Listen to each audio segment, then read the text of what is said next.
Highs நான் ஜிசோனா. இன்னைக்கு நம்ம எதை பத்தி பார்க்க போறோம் அப்படின்னு பார்த்தீங்கன்னா, உயர் நீதிமன்ற நீதிபதி வீட்டுக்குள் கட்டுக்கட்டாக பணம். தீயணைப்பு வீரர்கள் நீதிபதி வீட்டுக்குள் தீயணைக்க சென்றபோது இந்த பணத்தை கண்டுபிடிச்சிருக்கிறாங்க. இந்த பணத்தை கண்டுபிடிச்ச சிறிய நேரத்திலேயே அலகாபாத் ஹைகோர்ட்டுக்கு அனுப்பப்பட்ட நீதிபதி. சரியா? யார் இந்த நீதிபதி? எப்படி இவர் கையில இந்த அளவுக்கு பணம் வந்துச்சு? இதெல்லாம் பத்தி தான் முழுக்க முழுக்க இந்த வீடியோல பார்க்க போறோம். இந்த வீடியோக்குள்ள போறதுக்கு முன்னாடி இந்த வீடியோ பத்தின கருத்து ஏதாவது உங்களுக்கு இருந்துச்சுன்னா கமெண்ட்ல தெரிவிங்க. ஏன்னா உங்களுடைய கமெண்ட்டை பார்த்து நாங்க நெக்ஸ்ட் வீடியோ பெஸ்டா எடுக்கிறதுக்கு யூஸ்ஃபுல்லா இருக்கும். வாங்க பார்க்கலாம். முதல்ல இந்த நீதிபதியோட பெயர் என்ன அப்படின்னு பாத்தீங்கன்னா யாஸ்வந்த் வர்மா. சரியா? இவர் வந்து உத்தர பிரதேசத்தை சேர்ந்தவர். ஆனா இவர் வந்து அலகாபாத் ஹைகோர்ட்ல வந்து நீதிபதியாக பணியாற்றிருந்தார். சரியா? கொஞ்சம் வருஷமா அங்கதான் பணியாற்றிட்டு இருந்தாரு. அதுக்கப்புறம் சில காலத்துக்கு முன்னாடி அவருக்கு வந்து டெல்லியில ஹைகோர்ட்ல வந்து பணியிட மாற்றம் செய்யப்பட்டிருந்தாங்க. அவருக்கு டெல்லியில இந்த ஹைகோர்ட்ல ஒர்க் கிடைச்சதுனால என்ன ஆச்சு அப்படின்னு பாத்தீங்கன்னா, அவர் அலகாபாத்ல இருந்து அவர் ஃபேமிலியோட என்ன பண்றாரு, டெல்லியில வந்து செட்டில் ஆகுறாரு. சரியா? இப்போ அவங்க குடும்பத்தோட அங்க செட்டில் ஆயிட்டாரு. அடுத்தது என்ன ஆகுது அப்படின்னு பாத்தீங்கன்னா, இந்த யஷ்வந்த் வர்மா என்ன பண்றாரு அப்படின்னு பாத்தீங்கன்னா, அவங்க ஃபேமிலியை இங்க விட்டுக்கிட்டு எங்கேயோ வெளி இடத்துக்கு போயிருக்காரு. போன இடத்துல என்ன ஆகுது அப்படின்னு பாத்தீங்கன்னா, அவர் வீட்டுல திடீர்னு தீப்பத்தி எரியுது. சரியா? மாடி வீடுனால கீழ இருந்து சரசரன்னு சொல்லிட்டு மாடி ஃபுல்லா வந்து எரிய ஆரம்பிக்குது. உடனே அவங்க குடும்பத்தார்கள் என்ன பண்றாங்க அப்படின்னு பாத்தீங்கன்னா, இன்ஃபார்ம் பண்றாங்க. தீயணைப்பு வீரர்களுக்கு எங்க வீடு வந்து தீ பிடிச்சிருச்சு வந்து அடைச்சுத்தாங்க அப்படின்னு சொல்லிட்டு இன்ஃபார்ம் பண்றாங்க. உடனே தீயணைப்பு வீரர்கள் வந்து ஸ்பாட்டுக்கு வந்தாச்சு. எப்படியும் போலீஸ்க்கு இன்ஃபார்ம் பண்ணியிருப்பாங்க. சரி, அதே மாதிரி இன்ஃபார்ம் பண்ணிட்டு ஸ்பாட்டுக்கு வந்துட்டாங்க. கொஞ்ச நேரமா அவங்க வந்து என்ன பண்றாங்கன்னா, தீய அணைக்கிறதுக்கு வந்து ட்ரை பண்றாங்க. அதே மாதிரி தீய வந்து கொஞ்ச நேரமா அணைச்சு முடிச்சுட்டாங்க. சரி, முடிச்சாச்சு. முடிச்சதுக்கு அப்புறம் வந்து தீயணைப்பு வீரர்கள் என்ன பண்றாங்க அப்படின்னு பார்த்தீங்கன்னா, இந்த உயர்நீதிமன்ற நீதிபதியோட வீடு இருக்குல்ல, அந்த வீட்டுக்குள்ள ஒவ்வொரு ரூம்லயும் போய் செக் பண்றாங்க. எதையாவது தீ இருக்குதா? தீ கங்கல் இருக்குதா? ஏன்னா, மறுபடியும் அதுல தீ கங்கல் இருந்துச்சு அப்படின்னு பார்த்தீங்கன்னா, மறுபடியும் தீ வந்து பரவுறதுக்கு வாய்ப்பு இருக்குது. அதனால ஏதாவது எல்லா ரூம்லயும் போய் செக் பண்றாங்க. அப்படி செக் பண்ணும் போகும்போது தான் ஒரு ரூமுக்குள்ள போகும்போது திடீர்னு ஒரு அதிர்ச்சியா ஒரு தகவல் வந்து வெளியாச்சு. என்ன அப்படின்னு பார்த்தீங்கன்னா, தீயணைப்பு வீரர்கள் அந்த ரூமுக்குள்ள போகும்போது ஒரு பெட்டி நிறைய பெட்டி பெட்டியா பணம் இருந்திருக்கு. சரியா? உடனே அந்த பணத்தை பார்த்துருக்காங்க. பார்த்து ஷாக் ஆயிருக்காங்க. இப்படி ஒரு நீதிபதி வீட்டுக்குள்ள இப்படியும் கட்டுக்கட்டா பணமா அப்படின்னு சொல்லிட்டு ஷாக் ஆயிருக்காங்க. பக்கத்துல போலீஸாரும் இருந்திருக்காங்க. அவங்களும் பார்த்து ஷாக் ஆயிட்டாங்க.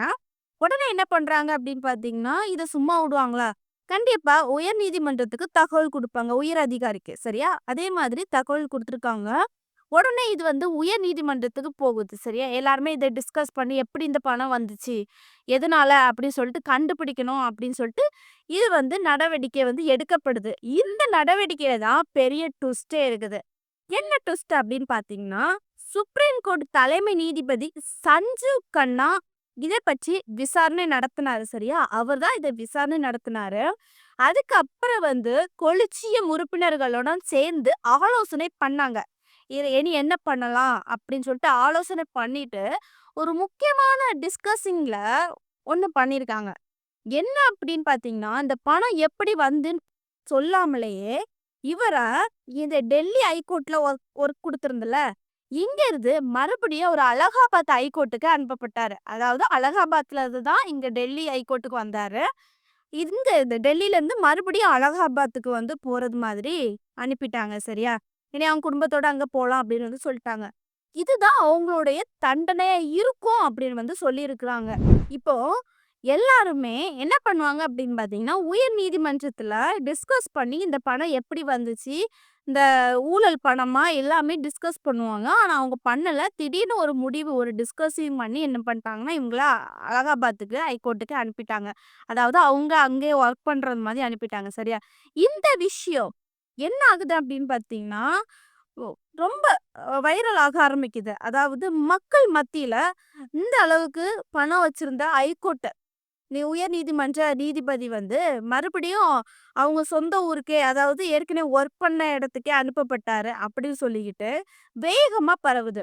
உடனே பொதுமக்கள் எல்லாரும் என்ன பண்றாங்கன்னா, திட்ட ஆரம்பிக்கிறாங்க, கொந்தளிக்கிறாங்க. எப்படி இந்த மாதிரி குடுக்கலாம் அப்படின்னு சொல்லிட்டு அவங்களுடைய கருத்த வந்து பதவி எக்ஸ் தளத்துல வந்து நெறைய குறிப்பிட்டிருக்காங்க. அப்படி என்ன குறிப்பிட்டிருக்காங்க அப்படின்னு சொல்லிட்டு சில பாயிண்ட்ஸ் வந்து குடுப்போம். சரியா?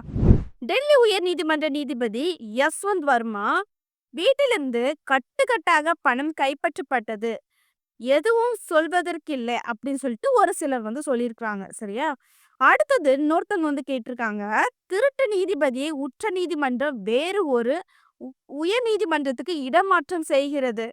திருட்டு பயலுக்கு இடமாற்றம் மட்டும் தண்டனையா? கொலிஜியம் முறை ஒழிக்கப்பட வேண்டும் அப்படின்னு வந்து சொல்லியிருக்காங்க. சரியா? ஏன் அப்படின்னு பார்த்தீங்கன்னா, கொலிஜியம் முறையில என்ன பண்ணியிருக்காங்கன்னா, டிஸ்கஸ் பண்ணி அவர வந்து அலகாபாத்துக்கே அனுப்பப்பட்டாங்க. சரியா? ஆனா அது அப்படி பண்ணக்கூடாது. அதுக்காக தான் அவங்க பொதுமக்கள் வந்து கொந்தளிச்சிருக்காங்க. கொலிஜியம் முறை வந்து ஒழிக்கணும் அப்படின்னு சொல்லிட்டு சொல்லியிருக்காங்க. திருட்டு பயலுக்கு இந்த மாதிரி தண்டனை குடுத்தது சரியா? அப்படி சொல்லிட்டு சொல்லியிருக்காங்க. அடுத்ததாட்டு என்ன சொல்லியிருக்காங்க அப்படின்னு பார்த்தீங்கன்னா, ஒரு முழுமையான விசாரணை மற்றும் தேவைப்பட்டால் கடுமையான நடவடிக்கை எடுக்கப்பட வேண்டாமா? இதுக்கு அவங்க கேட்டது வந்து கரெக்ட்டு தான். ஒரு விசாரணை நடக்குதுன்னா, அதுக்குள்ள தண்டனை வந்து கடுமையா குடுக்கணும். ஆனா, அத அரசே பண்ணல அப்படின்னு இருக்கும்போது, எல்லாருமே கேட்க தானே செய்வாங்க. அதே மாரி தான் இவங்களும் கொந்தளிச்சிருக்காங்க. சரியா? அது மட்டும் இல்லாம, இன்னும் பொதுமக்கள் மத்தியில வந்து கேட்க ஆரம்பிக்கிறாங்க. என்ன அப்படின்னு பார்த்தீங்கன்னா, ஒரு நீதிபதி, உயர் நீதிபதி வீட்டுக்குள்ள இந்த அளவுக்கு கட்டுக்கட்டா பணம் வந்திருக்குல்ல, அந்த கட்டுக்கட்டு பணம் வந்து எப்படி வந்தது? என்ன காரணத்தினால வந்துச்சு? எல்லாமே நீங்க விசாரிச்சுக்கணும். ஆனா, நீங்க முழுமையாக விசாரணை நடத்தல. அப்படின்னு சொல்லிட்டு பல கேள்விகள் வந்து வரிசையா வந்து கேள்வி எழுப்பப்பட்டிருக்குது. சரியா? இப்போ இனி உயர் நீதிமன்ற நீதிபதிகள் என்ன சொல்லப் போறாங்க? யாஸ்வந்த் வர்மாவ பத்தி என்ன பண்ண போறாங்க? இனி இவங்களுக்கு தக்க நடவடிக்கை குடுப்பாங்களா? எல்லாமே நம்ம வந்து பொறுத்திருந்து தான் பார்க்கணும். இப்ப என்னுடைய கருத்து என்ன அப்படின்னு பார்த்தீங்கன்னா, நீதிபதி, அதாவது உயர் நீதிபதி வந்து அலகாபாத்ல இருந்து டெல்லிக்கு வராரு. அதாவது இங்க ஒரு ஹைகோர்ட்டுக்கு அவங்களுக்கு ஒர்க் வந்து குடுக்குறாங்க. அப்ப என்ன பண்றாருன்னா, இங்க வந்து அவருடைய வேலை என்னவோ அதுதான் பார்க்கணும். சரியா? அப்போ நெறைய பணங்கள் வந்து நெறைய கேஸ் மூலமா பணம் வாங்கியிருக்கலாம் சம்டைம். இல்லன்னா எந்த மாதிரி பணம் வாங்குனாருன்னு தெரியல. ஆனா, அத வந்து மறைமுகமா வைக்கணும்னு அவசியம் கிடையாது. இல்லன்னா அந்த பணத்த வந்து வாங்கியிருந்தாங்கன்னா, இது எப்படி வந்தது அப்படின்னு சொல்லிட்டு தகவல் குடுத்துருக்கலாம். மக்கள் மத்தியிலயும் சொல்லியிருக்கலாம். இது என்னுடைய பணம் தான் அப்படின்னு சொல்லியிருக்கலாம். ஆனா, ஒரு பணம் வீட்டுக்குள்ள இருந்திருக்குது. வீடு தீப்பற்றி எரிஞ்சிருக்குது. அத வந்து நம்ம தீயணைப்பு வீரர்கள் பார்த்துக்கிட்டு, மத்தபடி போலீஸார்களும் பார்த்துட்டு இன்ஃபார்ம் குடுக்கும்போது, அது என்ன பணம்? ஏது பணம்? எப்படி வந்துச்சு? அப்படின்னு வந்து எந்த ஒரு தகவலும் தெரிவிக்காம என்ன பண்ணிட்டாங்கன்னா, அப்படியே மறைமுகமா மறைச்சுக்கிட்டு அப்படியே சைலன்ட்டா இருந்துட்டாங்க. சரி, இப்போ இந்த உயர்நீதிமன்ற நீதிபதிய பத்தி நீங்க என்ன நினைக்கிறீங்க? இந்த வீடியோ பார்க்குற நீங்க. இவரு பண்ணது தப்பா? கரெக்ட்டா? கட்டுக்கட்டா பணம் வச்சிருக்காங்க. நெறைய வச்சிருக்காங்க. ஏதோ ஒண்ணு சம்திங் நடந்திருக்குது. ஆனா, எப்படியோ தீப்பத்தி எரிஞ்சிருக்கு. தீப்பத்தி எரிஞ்சதுனால தான் இந்த விஷயம் வந்து வெளிய வந்திருக்குது. இல்லன்னா கண்டிப்பா வந்திருக்காது. இவர என்ன பண்ணணும்? நீங்க என்ன நினைக்கிறீங்கன்னு கமெண்ட்ல தெரிவிங்க. நெக்ஸ்ட் ஒரு இன்ட்ரெஸ்டான வீடியோல வந்து சந்திக்கிறேன். பாய்.